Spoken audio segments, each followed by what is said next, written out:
and Grognard here with part 5 of my 5-part series about creating a role-playing game scenario. As it is, to a recap, once again, I am doing a Savage Worlds 50 Fathoms campaign, and I'm coming to the end of creating the scenario, at least as far as prep goes. Okay, what I had left to do was get a location and get some NPCs. So I came up with some NPCs, and basically, things like the sheriff and the mayor of the town, the captain of the guard, his sergeant, and the bad guys, pirates, and good stuff like that. Pirates, and I came up with his first mate and second mate, and the rest are basic pirates.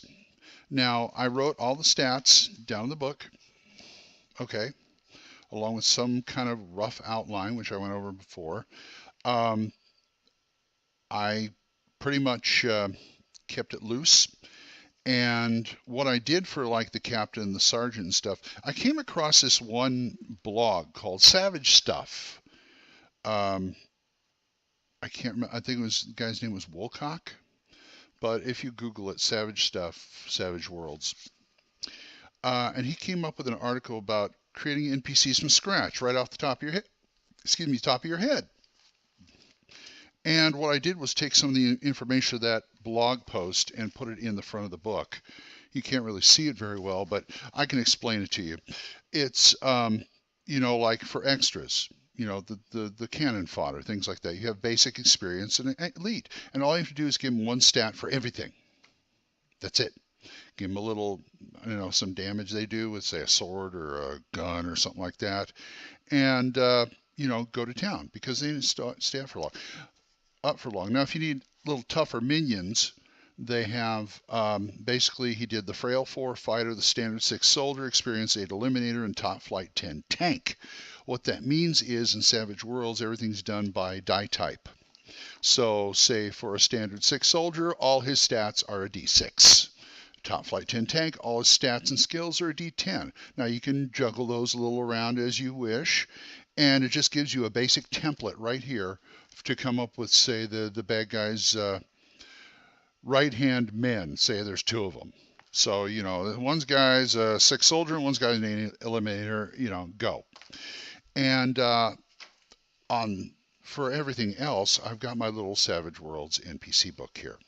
Actually, it's a monster/NPC book because there's the basic bandit. There's other creatures in here, like fantasy creatures like ogres and giant crabs. And it's also got the typical pirate in here. And I just put a basic stat in here, and I carry that with me. It's going to grow as the campaign grows, and I do other things with Savage Worlds. And after that, all got left is the map. Now, I'm not above taking maps. First thing I do, okay, what I needed was an abandoned keep or something like that. Okay, go on the internet, come up with a friend of mine called Dyson Logos, who does a wonderful blog called Dyson's Dodecahedron. And he puts out maps. He also sells maps. Dyson's Delve 1 and 2, which is a great big, giant dungeon, mega dungeon. And they come out beautifully. And it's like, okay, well, I just take the ones I want. Something, oh, that looks like an abandoned keep. Okay. Then I will take it and print it out and redraw or basically modify the printout and then redraw only what I want. So all of a sudden, boom, I have a keep. A very small keep.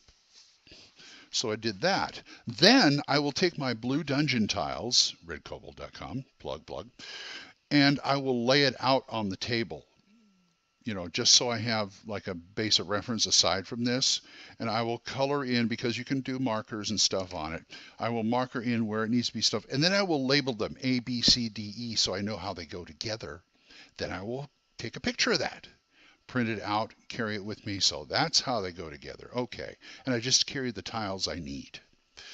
And so that, my game books, and we're ready to go. We are.